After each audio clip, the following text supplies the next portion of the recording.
प्यारे विद्यार्थियों, आप सभी को दीपावली की बहुत बहुत शुभकामनाएं। दीपावली के बाद पुनः आज हम अपना अध्ययन आगे बढ़ाते हैं। छुट्टियों से पहले हम जॉन लॉक के बारे में बात कर रहे थे। लॉक के बारे में मैंने कुछ वीडियो आपको डाले थे और मैंने बताया था कि जॉन लॉक इंग्लैंड का विचारक है, उदारवादी विचारक है, व्यक्तिवादी विचारक है और जिसकी वैचारिक पृष्ठभूमि इंग्लैंड के गृह युद्ध के संदर्भ में निर्मित हुई और किस तरह से एशले कूपर के सानिध्य में वह वीक पार्टी का एक प्रवक्ता या वीक पार्टी के कार्यक्रम के साथ जुड़ा। अ, और मैंने आपको बताया था कि लोक ने जो है वो अ, उसका जो दर्शन है उस वह फिल्मर की आलोचना से शुरू होता है। लेस्लेट ने जैसे कहा है कि लोग जो है वो मुख्यतः फिल्मर का विरोधी है, न कि हॉब्स का।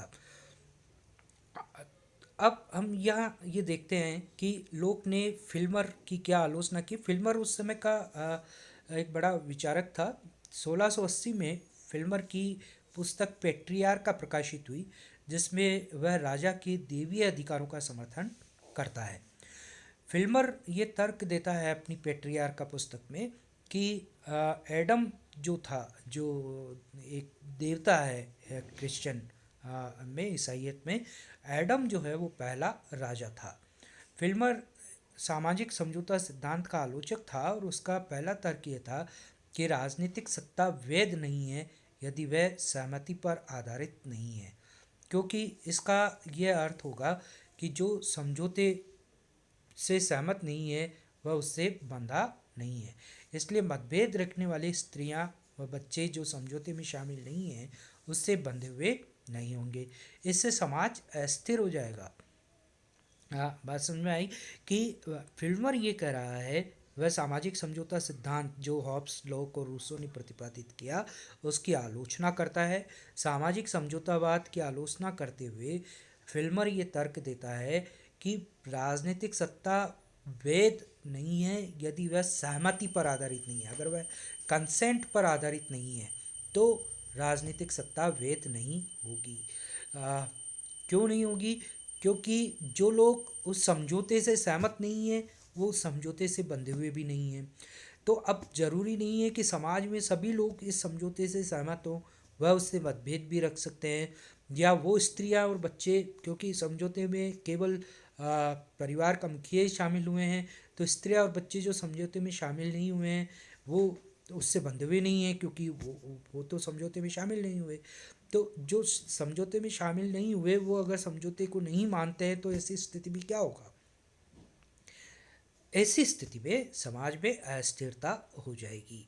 दूसरा तर्क उसने निजी संपत्ति के विरोध में दिया और तर्क दिया कि बिना सामूहिकता को समाप्त किए बिना संपत्ति निजी कैसे होगी। तो उसने निजी संपत्ति का भी विरोध किया, यानी प्राइवेट प्रॉपर्टी का विरोध किया। और उसने कहा कि जब तक हम समाज को ही ख़त्म नहीं कर देते तब तक कोई संपत्ति निजी नहीं हो सकती है। लोक और पहला फिल्मर ने ये कहा कि फिल्मर ने बेसिकली राजा का जो राजतंत्र है या राजा का जो की सत्ता है उसका समर्थन इस तर्क के आधार पे किया था कि राजा को जो सत्ता है वो ईश्वर ने दी है।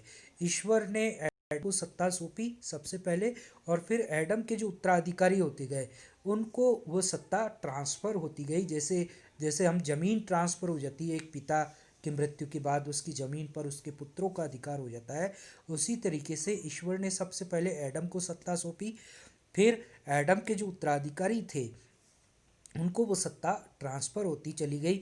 इस प्रकार वर्तमान में जो राजा है वो एडम का उत्तराधिकारी है और उसको जो सत्ता मिली है वो ईश्वर के द्वारा मिली है।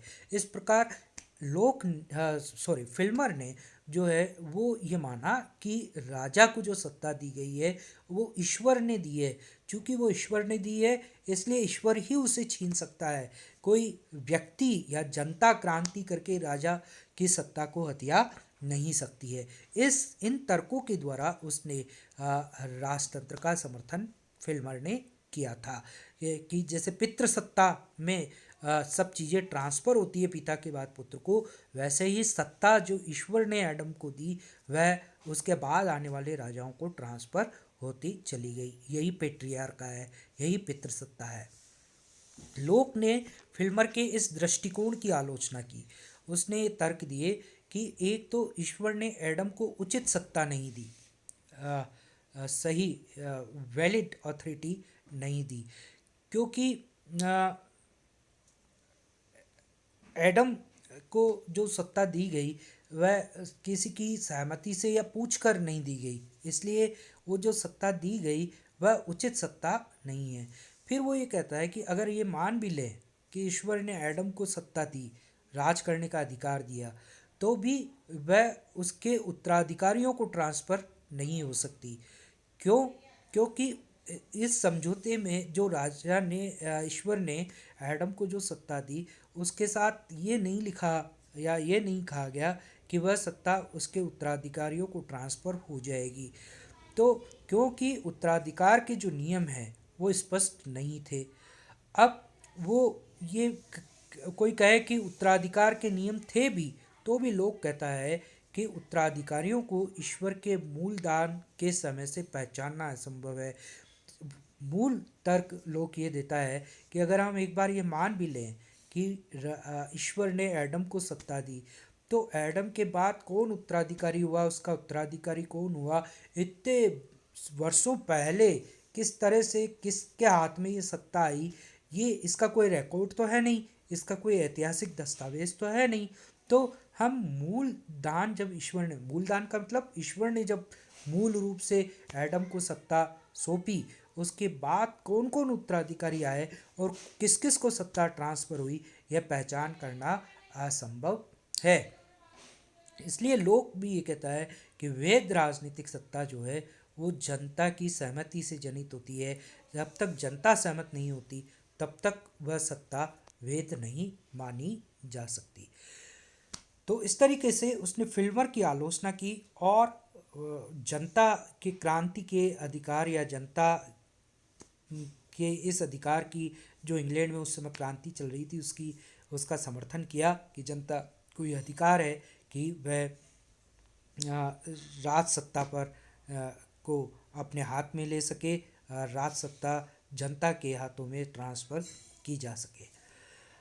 अब वो सामाजिक समझौता सिद्धांत का चित का वर्णन करता है, और जैसा मैंने हॉब्स पढ़ाते समय भी आपको कहा कि जितने भी समझौतावादी विचारक हैं वो सबसे पहले मनुष्य के स्वभाव की बात करते हैं। हॉब्स ने जहाँ मनुष्य को स्वार्थी, हिंसक, एकाकी और झगड़ालू माना, वहीं पर हॉब्स के विपरीत लोक ने व्यक्ति के प्रति एक आशावादी दृष्टिकोण रखते हुए उसकी अच्छाई में विश्वास किया। और लोक ने ये कहा कि मनुष्य अपने स्वभाव से सजीव जीव है जो प्रकृति से प्रतिक्रिया करते हुए प्रकृति से, नेचर से ज्ञान प्राप्त करता है। और ऐसा नहीं है कि व्यक्ति भोला भाला जीव है और उसको कुछ नहीं पता। उस वह प्रकृति का जब निरंतर निरीक्षण करता है तो वो प्रकृति से बहुत सारा ज्ञान प्राप्त करता है। और इस रूप में वो ये कहता है कि मानव अपने स्वभाव से ही स्वतंत्र, प्रकृति में स्वतंत्र रहने वाला और राजनीतिक दृष्टि से समान होता है। वह व्यक्ति मूल रूप से शांति प्रिय, विवेकशील, अनुशासन प्रिय और सौजन्यपूर्ण प्राणी होता है। लोक ने ईसाई धर्म में विश्वास व्यक्त किया, और जहाँ हॉब्स नास्तिक है वहाँ पर लोक आस्तिकता की बात करता है, ईसाई धर्म में विश्वास करता है। और वह कहता है कि मनुष्य ईश्वर की कठपुतलियाँ हैं जो प्रकृति के नियमों के अधीन हैं। परंतु प्रकृति के इन नियमों की कार्यपालिका शक्ति, यानी इनको एग्जीक्यूट करना, प्रकृति के नियमों को एग्जीक्यूट करना, क्रियान्वित करना, ये इसकी शक्ति स्वयं मनुष्यों के हाथ में होती है। तो इस तरीके से उसने हॉब्स के विपरीत मनुष्य को शांति प्रिय और विवेकपूर्ण प्राणी माना, और इसी आधार पर उसने प्राकृतिक अवस्था यानी राज्य से पूर्व की अवस्था का चित्रण किया कि राज्य से पहले प्राकृतिक अवस्था कैसी थी। तो उसने इस आधार पे, चूंकि व्यक्ति विवेकशील और शांति प्रिय है, इस आधार पे उसने कहा कि जो प्राकृतिक अवस्था थी यानी राज्य से पूर्व की जो अवस्था थी वो भी पूर्ण समानता और आज़ादी की अवस्था थी। शांति और सद्भावना, परस्पर सहायता और रक्षा की स्थिति उसमें कायम थी। व्यक्ति स्वाभाविक रूप से एक मुक्त या स्वतंत्र व्यक्ति था, इसलिए उसका समाज या राज्य से भिन्न अपना निजी क्षेत्र भी था। लोक ये कहता है कि ईश्वर ने जो निर्माण किया, प्रकृति का जो निर्माण किया और जीवों का जो निर्माण किया, चराचर जो इस जगत का निर्माण किया, वो बर्बाद होने के लिए नहीं किया है, बल्कि जीवित रहकर इस प्रकृति का आनंद लेने के लिए जीवन का निर्माण किया है। इसलिए प्रत्येक जीव को जीने का अधिकार है, जीवन का अधिकार है। ये ईश्वरीय नियम है, ईश्वर ने बनाए ही व्यक्ति को जीवित रहने के लिए है, तो वो उसको जीवन का अधिकार है। ईश्वरीय नियम है, ये प्राकृतिक नियम है। इन प्राकृतिक नियमों को तर्क जो है नियमित करता है। हॉब्स के विपरीत लोग ये मानता है कि आत्म संरक्षण, जो हॉब्स ने अधिकार दिया व्यक्ति को आत्मरक्षा का, कहा कि प्रकृति अपने आप व्यक्ति की आत्मरक्षा करती है। उसने कहा कि इस प्राकृतिक अवस्था में व्यक्ति को तीन अधिकार, जैसे तीन प्राकृतिक अधिकार वो कहता है, वो तीन प्राकृतिक अधिकार प्राप्त होते हैं। वो तीन प्राकृतिक अधिकार क्या है? पहला जीवन का अधिकार, दूसरा स्वतंत्रता का अधिकार और तीसरा संपत्ति का अधिकार। यानी व्यक्ति को अपने जन्म के साथ प्राकृतिक रूप से ये तीन अधिकार मिलते हैं: जीने का अधिकार, जीवन का अधिकार, स्वतंत्रता, स्वतंत्रता पूर्वक मुक्त रहने का अधिकार, और तीसरा संपत्ति का अधिकार, प्रॉपर्टी का अधिकार, यानी अपने श्रम से, अपने शरीर से कुछ भी अर्न करने का, कमाने का अधिकार उसको होता है। ये ईश्वरीय है, ये तीनों अधिकार, ये प्राकृतिक है और ये मूल है। लोग हॉब्स की तरह धर्मनिरपेक्ष नहीं है, किंतु लोग ये जरूर मानता है कि अधिकार प्रकृति की देन है और अधिकार से अधिकार जन्म लेते हैं। केवल कानून के उल्लंघन पर ही ये अधिकार छीने जा सकते हैं। इस प्रकार लोक ये कहता है कि प्राकृतिक अवस्था में प्राकृतिक अधिकार और प्राकृतिक नियम दोनों मौजूद होते हैं, किंतु यह नियम चूंकि ईश्वर द्वारा सबके लिए रचे गए हैं, इसलिए व्यक्ति स्वेच्छा से इनका पालन करता है। वहन लोक की प्राकृतिक अवस्था के बारे में ये लिखता है, लोक की प्राकृतिक अवस्था स्वर्ण युग की अवस्था थी। अब लोक ने समझौता क्या बताया है, उस पर हम अगले वीडियो में कल चर्चा करेंगे। धन्यवाद।